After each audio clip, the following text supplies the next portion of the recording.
everyone. Thank you all for joining us for our first It's All Writing Club event with Nathan Leslie.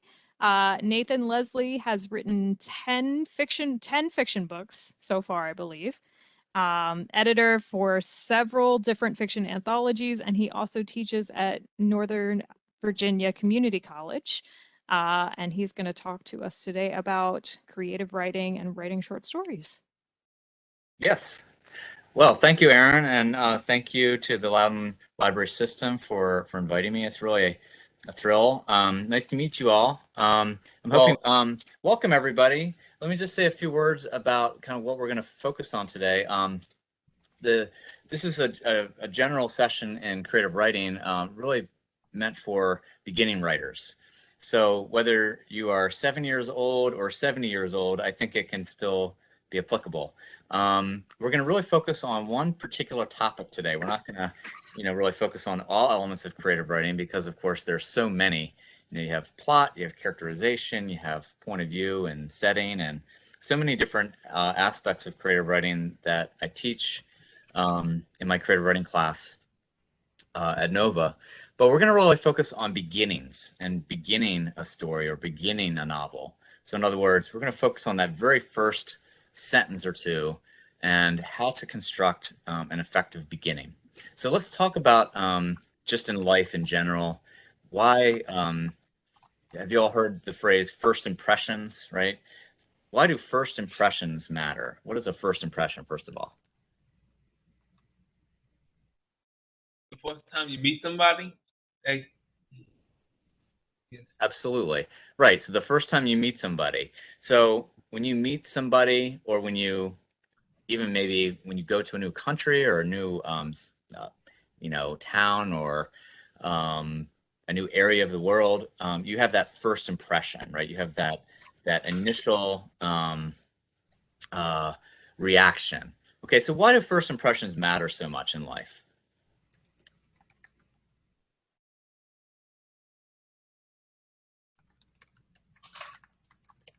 Because it determines how your first interaction with this person will go. Okay, good. So if it's with a person, colors that move. Right, absolutely. So if it's a person, you gain a lot of information from those first few minutes, right? And what kind of person they are, and whether you might like them or not like them, and all these different things kind of factor into that first impression. Let's talk about other kinds of first impressions quickly. What about songs, right? If you like music, those first, maybe 15 seconds of a song are really powerful, right? They can pull you in, or it can maybe turn you off and sort of steer you in a different direction. You maybe walk out of the room or change the channel in the car, and you're not as interested depending on that first impression. Or what about films or TV shows? Do first impressions matter? The first 5 minutes, 10 minutes? Yeah. Nathan, sorry to interrupt. I just wanted to let you know we have a couple people responding in chat. I don't know if you want me to read those off or. Oh yeah, for some reason I'm not seeing those. Oh. Okay, well, I can read them all for you if you'd like. So for your last question about first impressions, it was what you first think of when you see something or someone. They matter because it can start our opinion of it. And the other one was it determines how people think of you. So.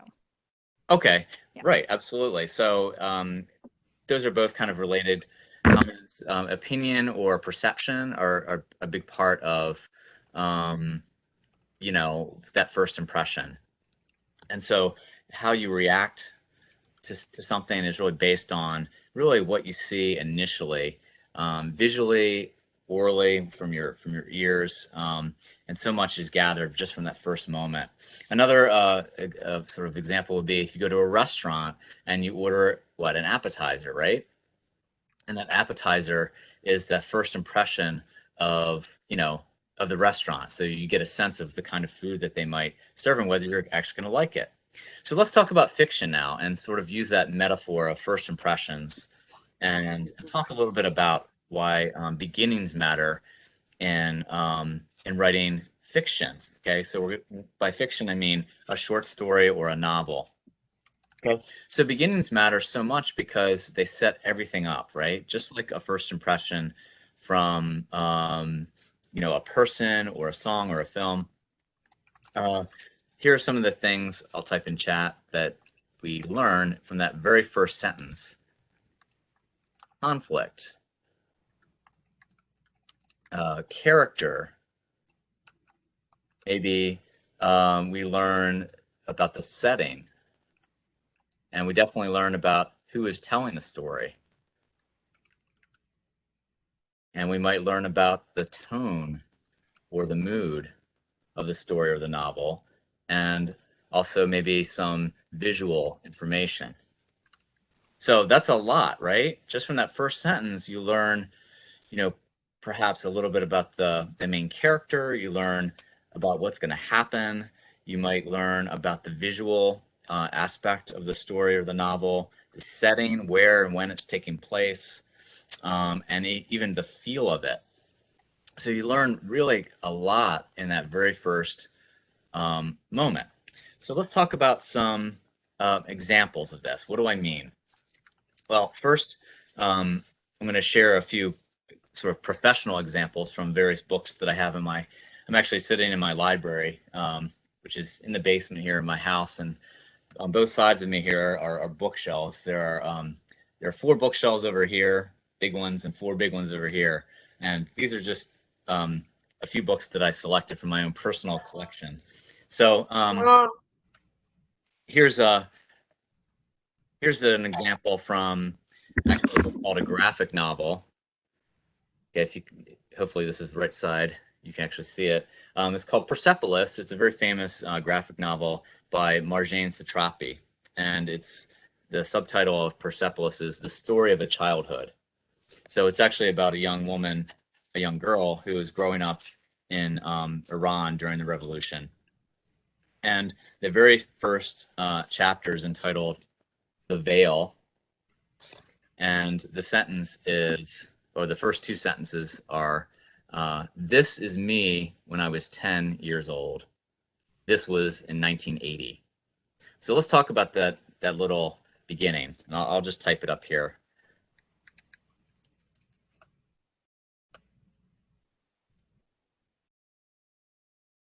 That's the first sentence. And the second is, okay, so what do we learn from those 2 sentences?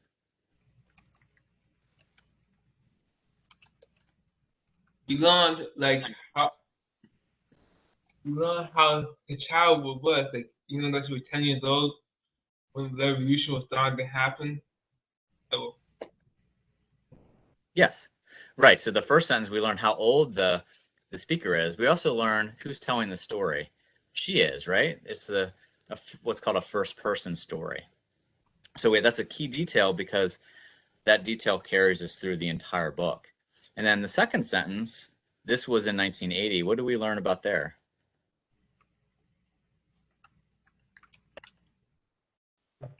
it happened.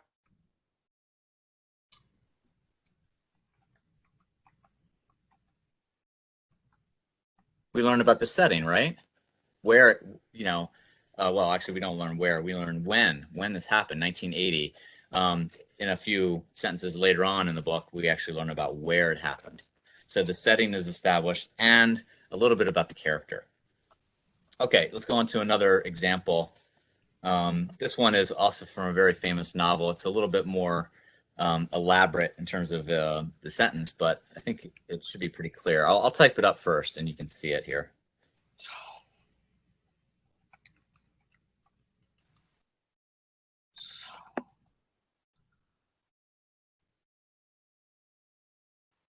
Okay, this is from a book called Things Fall Apart, and maybe some of you have read this in high school. It's a widely taught book. I've taught this book myself many times, and it's a great story set in Africa. And the first sentence here is Okonkwo was well known throughout the 9 villages and even beyond. Okay, this one is a little bit more, it's a little trickier, right? But what do we learn in just this one sentence?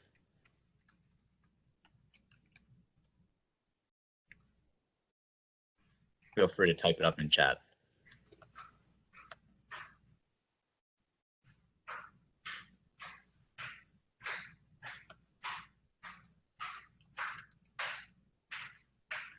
Conquo is well known throughout the 9 villages and even beyond. Yes, Shangji?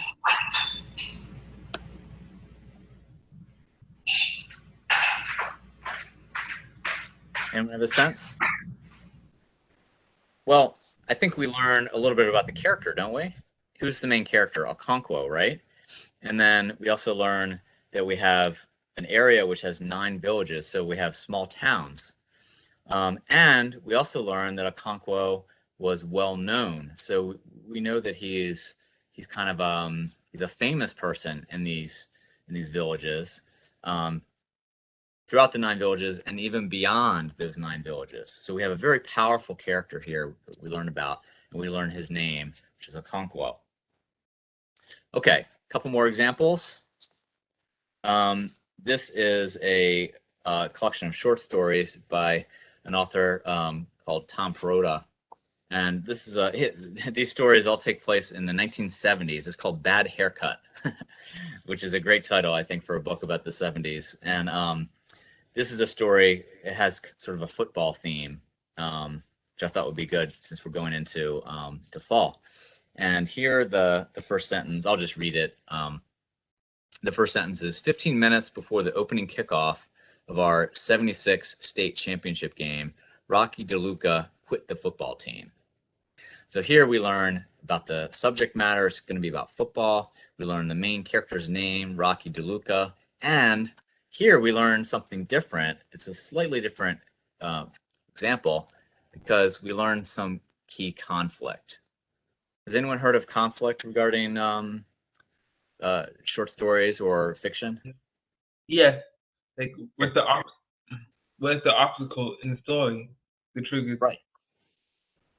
Good word. It's an obstacle, right? So what does that mean? What's an obstacle?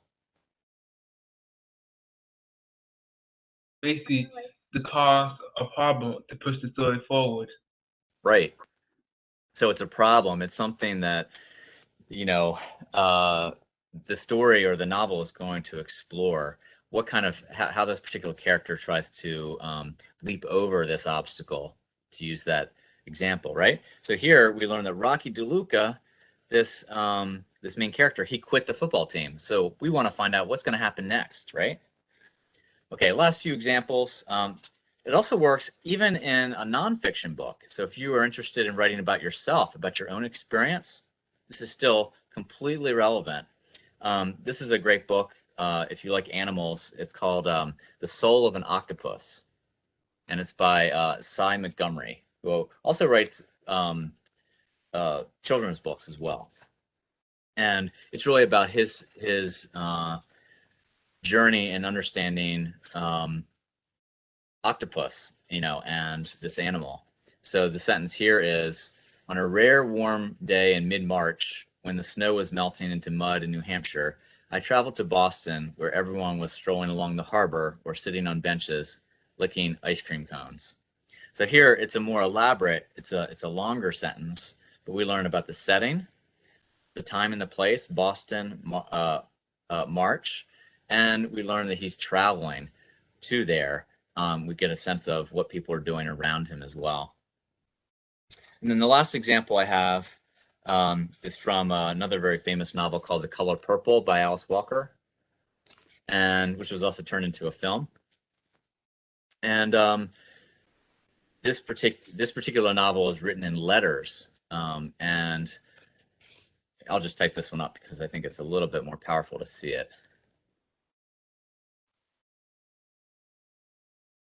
Justin, can you still see the chat?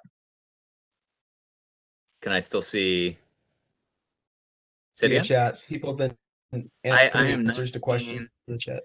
I'm not seeing chat. I'm only able to see what I typed. Have you all, so if you change the to everyone, you should all be able to change who you're directing the chat to. So if you change it to everyone, then everyone should be able to see it. Does that make sense? We don't have the option to change it to everyone, just to all attendees. Okay, all attendees should be good. So we should be able to see that. Although I wonder if that means Nathan and I cannot see it. Yeah, I'm not seeing anything coming Yeah, in. because I'm not seeing anything either. Give me 1 second, everybody. Sorry about this. No problem. Well, I'll continue. Um, Dear God, I am 14 years old, right? Actually, to continue, it says, I've always been a good girl. Let's add that up there too. Oops.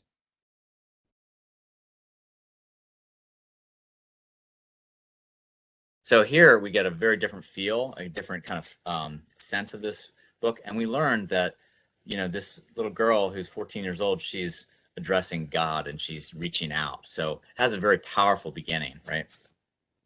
Okay, so let's you'll have to orally communicate with me because right now I'm not seeing any chat. So Just to jump in. Okay, so yeah, I think what we can do, so I did modify the permissions a little bit. I don't know if okay, it's gonna work super well.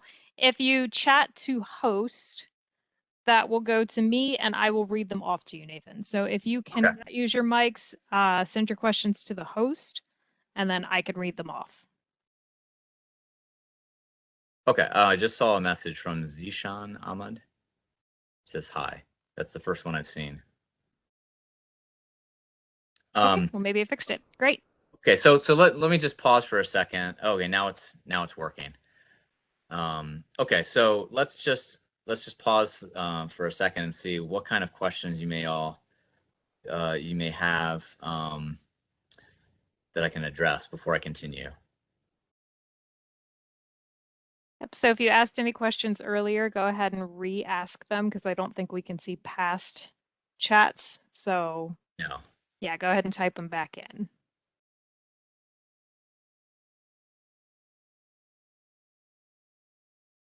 Or just feel free to say them out loud as well. I have an example for a first impression. So when I was in fifth grade, like when I was in elementary, I remember that like my classmates, I wanted to make like new friends. So like I always used to be like nice to them at the beginning, and I'm pretty sure like they could see the first impression on me. Great example. Right. And you were conscious of that. You were aware that you want to make a good first impression by being nice, right? Because if you're not, then people learn, oh, well, she's not nice, right? So forget it. I don't want to talk to that person anymore. So those first impressions really matter. Let me just throw out a few examples that I came up with, and let's try to figure out what kind of story. We're going to turn it into fiction in a second. What kind of story would be good for this? So, for example, I came up with this is my own sentence. Okay, that might be a good first sentence. It all happened in the old school bus, but only when Mrs. Underwood drove. I'll type it up.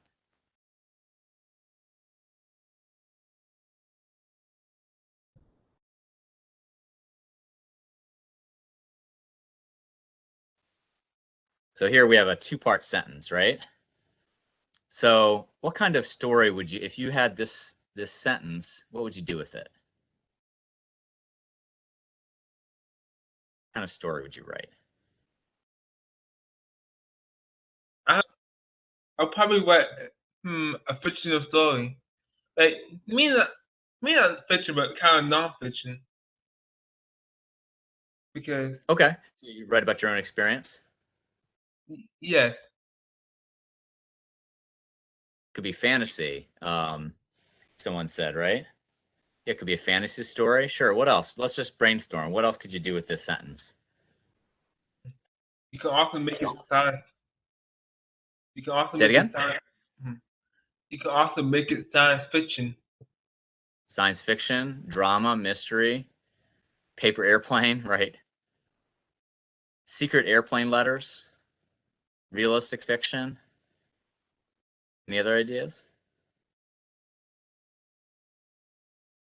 Okay, that's a good brainstorm. Here's another one. This is our last example, and then we're going to write. Um,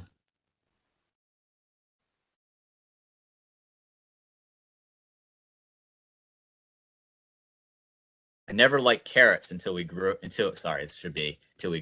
our own. I never liked carrots until we grew our own. Okay, so what could you do with that sentence? Nonfiction, okay.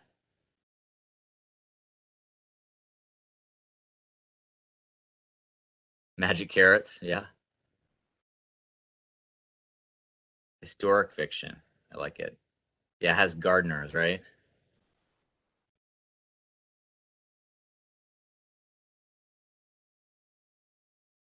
Okay, well, let's try the exercise now. Now's the writing part.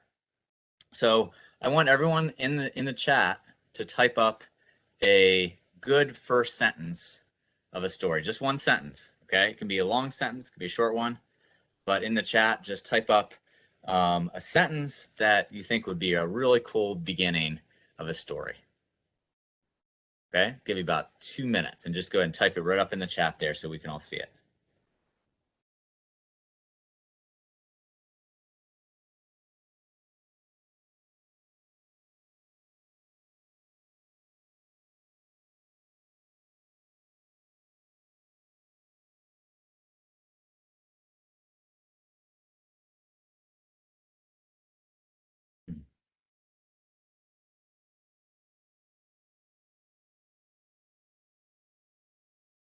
Okay, and just so you know, I have a couple that are coming in privately to me, so just Okay. I'll read those off once we start. Or actually, Aaron, if you could type those into the chat. Okay. That'd be great.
Okay. If you're still typing, that's okay. I'm going to start reading some of these really quick, and then we're going to write about them. There's so many good examples. Wow, this is so impressive. The first one is, I didn't know what a heart looked like till I was holding one. Then we have, I've never seen any bits of modern tech till I was 10. The next one, the day I met Ashiad changed my life. Life was simple, then Charlie happened. Help, she cried, racing down the steep, rocky hill. Truancy will go on your permanent record. And that's a bit of dialogue, it looks like. That's cool. It was only 1 year until my fate arose. It was a cold, rainy day, then a creature showed up. It was a cold, rainy day. I was outside, then it hit me. Things sucked in New York in the summer. As a 14-year-old, things were crazy. She stood alone on the hill, watching, listening, hoping. My life was never interesting until that one day. During this time, the only law in this land was might makes right. I was walking down a hill. Suddenly, everything was black. I always dreamed of power, just never this kind. The whole earth tried to figure out what happened to the Pacific Ocean. The sky was dark, no stars, no moon, no light. The air turned black around me. I could barely see a man standing. I would have used my arm if it was still there.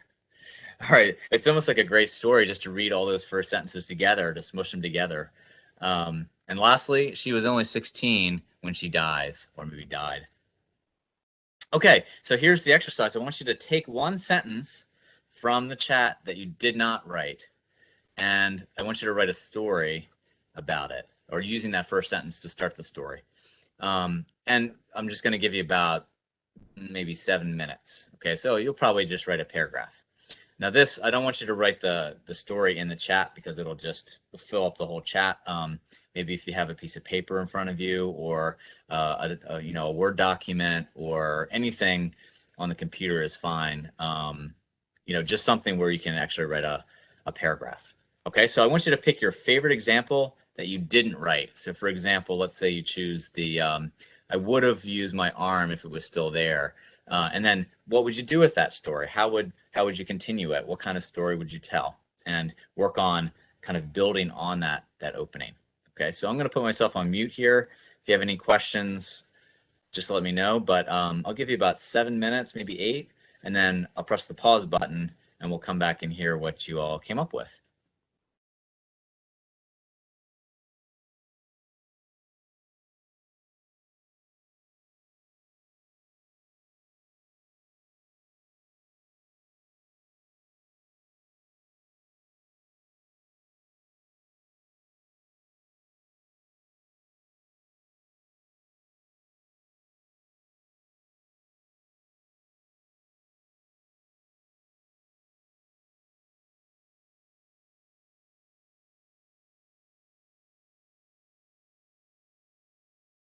How much do you have to write? A paragraph or like the whole story?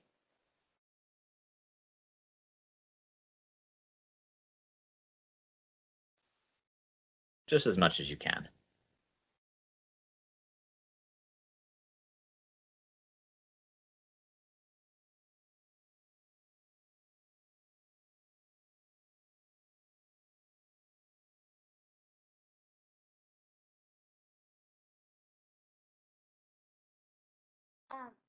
We have to share this.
Okay, so I'm gonna pause everyone and just go ahead and stop where you are. I know it's not a lot of time to write, but just for the sake of uh, our session, I'd like to stop you.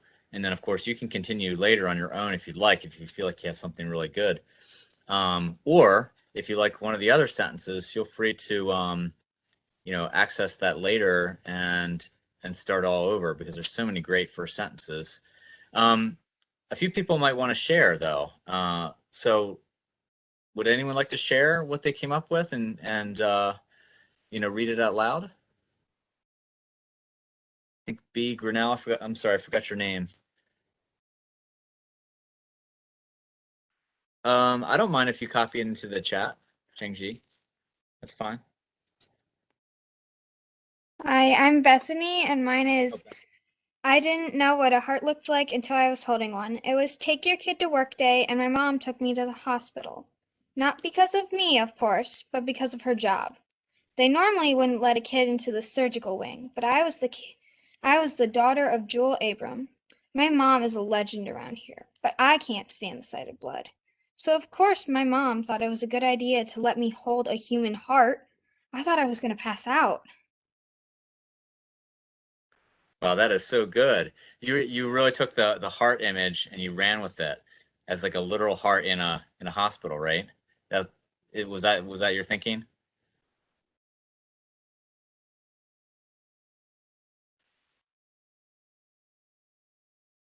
Shengji, do you want to read yours, or do you want us to read it?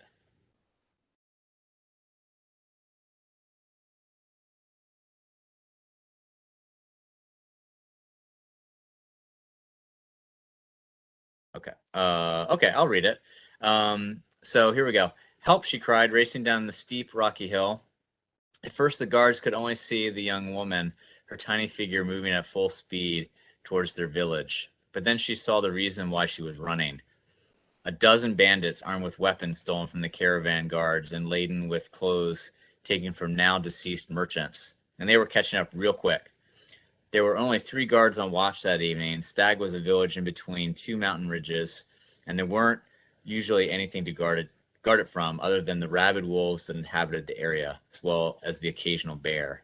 I really like the way that ends. That's really cool, especially all the setting and the action there that you include in the passage.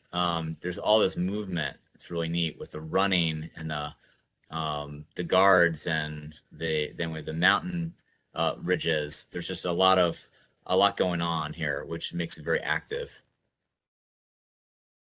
Aiden, yeah, sure. You go ahead and type it up into the chat if you'd like,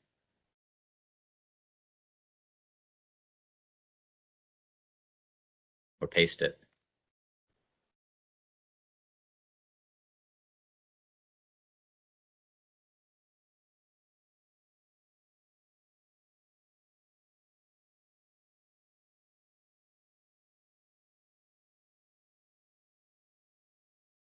AW, am I getting the sense that you would like to share yours? You said it's not really finished.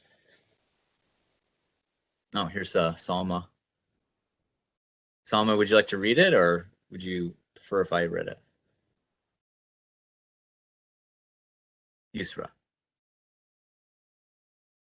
Okay. All right. So Yusra wrote, "Life was simple, then Charlie happened." I love that beginning line. Whoever wrote that was really clever, and also has a lot of conflict in it.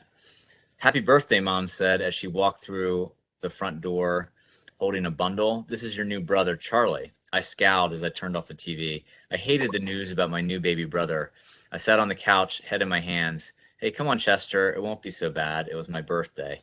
And now it was my stupid baby brother's, too. Wow, exciting." That's a good ending. The brother and well, Charlie and the narrator had the same birthday, and now that's going to really kill the specialness of that. It's a great conflict. Yusra, did you want to say anything else about what you wrote there?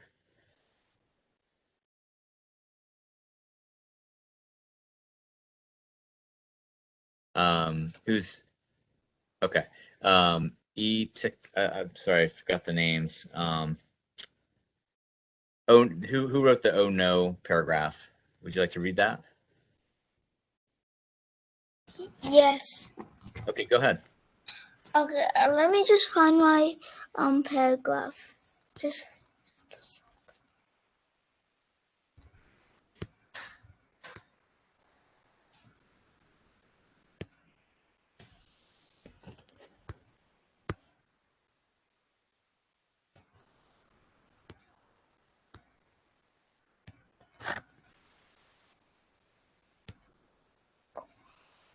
Oh no, I made a robot that can destroy the world. So, this is how it happened. When I was doing my science project in the science, I accidentally gave my robot an evil conductor. So it feels everything and it has a lot of interesting weapons. I accidentally turned it on in the science project thinking it would clean up the whole science project because the rich people were there and they didn't pick anything up. So next, after I turned it on, it activated its destruction mode. It turned on all its weapons, and then it started growing so big it was tall enough to reach the Eiffel Tower. Wow, that's great. I typed up in chat sort of the kind of story you wrote, which is a Genesis story. It's how the robot came to be, which is a type of story, and it's really a nice way to take that that initial sentence, "Oh no, I made a robot that can destroy the world," and give it background, like how did that happen? And then the other student here, E. Tikalaski, wrote something different. "Oh no, I made a robot that can destroy the world. That must be the cringiest thing my brother said all day." Well, he did mention something about dancing hippos. Okay, so maybe it wasn't the cringiest, but it's the most memorable. After all, those were his last words, and that really has a nice pop at the end because we find out, okay, there's something else that happened to the brother. Also, the point of view and the way that paragraph is written is very different than what Ron just read. It has a very different feel and a very different take. So anytime you write, of course, you give everything your own personal fingerprint and your own personal style. And that's what's great about writing is you bring your own personality into it. So kind of moving on from this, I'd like to open up to any questions that you all might have about anything. We're not going to have a chance to get into everyone's story, but do you have any questions about anything regarding writing?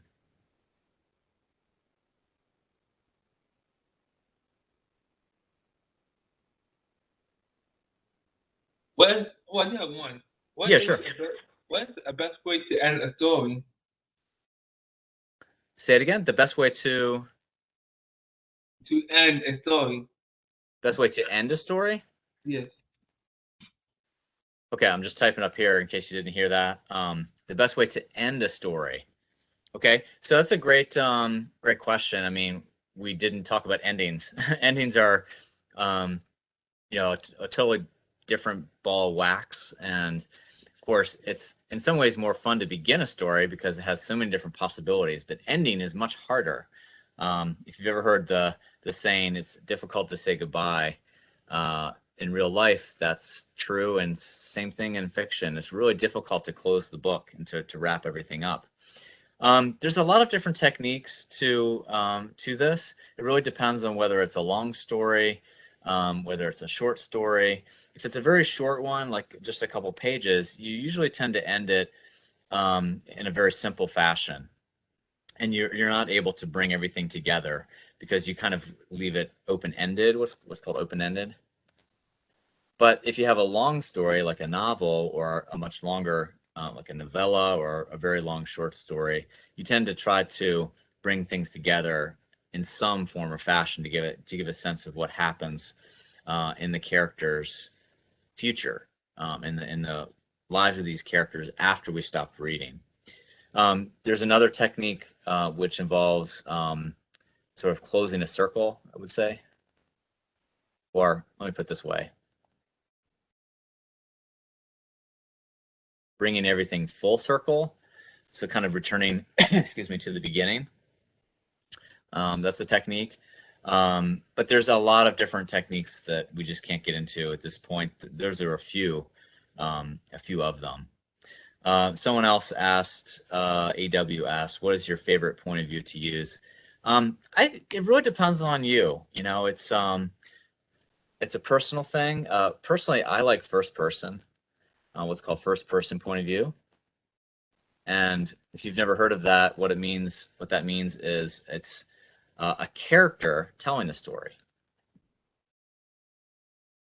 So some of you used the first person point of view already in your examples. For example, Emma's parrot in the chat, Emma's story that begins with, "My life was never interesting until that one day. That day I finally understood why humans cry." That's a first person. And the great thing about first person is the character is involved in the story, and the reader can relate to that character.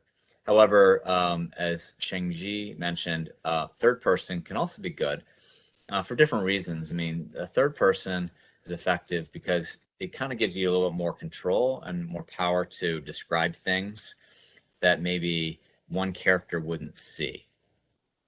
So if you choose the first person and it's just one character who is a character in the story telling the story, it kind of limits your vision. It limits what you can do. But if it's the third person, the author is telling the story, well, so to speak, or a stand-in for the author. Let's see if we have an example.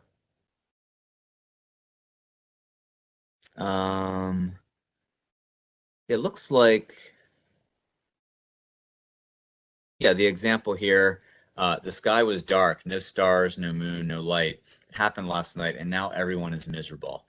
Oh no, that's first person, because it goes into let me backtrack. Let's see if we have an example.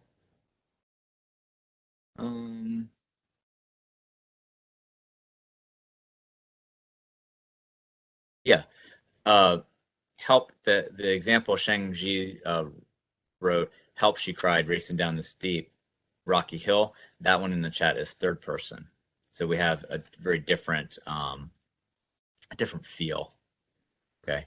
No, I've never read Refugee. Natasha, what is Refugee?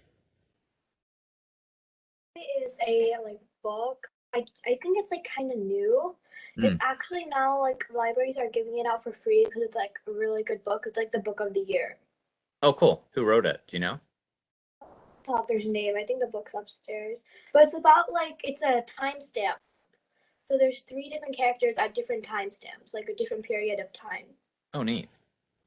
Is it? You said it just came out? Yeah, it's been a few months it came out, but it's the award-winning, the book of the year. Okay, I'll have to look that one up. I've never Have you ever heard of Front Desk? Front Desk? Yeah. No, never heard of Front Desk. Front Desk is also award-winning. It it used to be award-winning, but then Refugee came out after it. Oh, same author? They're not the same author though. Okay. It's just they have a book of the year basically. I see. I'm not. Sometimes I'm not always up on the latest books necessarily, especially if it's not for sort of college students, because it bypasses me very quickly. Yeah, it's because I think Refugee is pretty cool because of the timestamps. I never heard of a book that has 3 different characters and different timestamps. That is cool. Someone asked about publishing stories, Yusra. Well, there's lots of different places to go. You would have to do some research in terms of your particular magazine interest, or I mean, if you're talking about a short story or a poem, it's a lot easier than if you're talking about a book.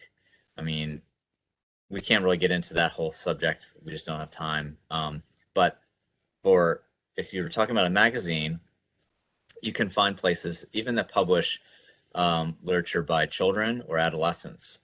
There are magazines out there for you. What I would suggest is, first of all, make sure your story or your poem, or if it's about yourself, maybe your personal essay, make sure it's written as well as possible first, and you edit it and get rid of any mistakes. And then you can start considering publishing it if you're interested. There's one place that I really like. It's a portal called, this is really more for adult writers, but there are places on there for adolescent writers. Newpages.com has, you can check it out, and there's all kinds of links to various magazines. But I think just Google, various places that, might publish work by authors who are under 18, and then you can start to, get yourself used to the whole process. You have to type up what's called a cover letter, and cover letters usually include a little bit about yourself, and then you address the editor, and then say, hey, this is my short story. Would you consider publishing it? So there's this whole process of going through the submission process. It's not something I can really sort of easily answer, but those are a few beginning points. Maybe at this point I should turn it over to Aaron. I think Aaron had a few things to say, but before I do that, real quick, I just want to thank you all so much for participating, and I really enjoyed reading all of your stories and even the first sentences. And also, I just want to mention that on Thursday, we're doing this again. So same place and same time. So if you're interested, on Thursday, our focus will be characterization. And we will do some writing based on, and chatting about character and how to write, good characters in fiction. And we won't focus so much on the first sentence. The focus on Thursday will be about the whole very important subject of characterization. So if you're interested, come on back. I'll be right here. So thanks again, everyone. Aaron. Yes. Thank you, Nathan. Thank you so much. That was a really great program. And thanks to everyone who participated as well. This was really awesome. Just to add to what you said about the class on Thursday, we are also going to be live streaming this event at the branches. So if you're comfortable going into the branches and you maybe want to hang out with some other writers your age, like swap tips and that kind of thing while you attend the program, I think it's going to be Ashburn, Cascades Library, and Lovettsville Library are all going to be live streaming the Thursday night program. So you can either do it from home or you can go to the library. You have options. Yusra, I just wanted to add, so every year we have a writing contest. That's what this club kind of ties into. It's All Writing. It's All Right is our annual contest. It starts in January. And we do actually publish the winners of the short story contest. So if you are looking at getting published, make sure you enter the It's All Right contest. Because again, we do publish the top, I believe it's the top 5 for high school and middle school. So make sure you check into that. Also, I told my coworker that I would talk about her program a bit because she moved it so that we could have our program tonight, but it's How to Write in Cursive. It's tomorrow night at 6:30. I know a lot of you have asked about this. I know they don't teach it in schools anymore. So if you're interested about learning how to write in cursive, we're doing a virtual cursive writing program tomorrow night as well. So a lot going on. Thank you all so much. And thank you again, Nathan. Oh, thank you, Aaron. Thanks, everyone. Hopefully see you on Thursday. Yep. See you there. Have a good night. Bye. Have a nice night. Thank you.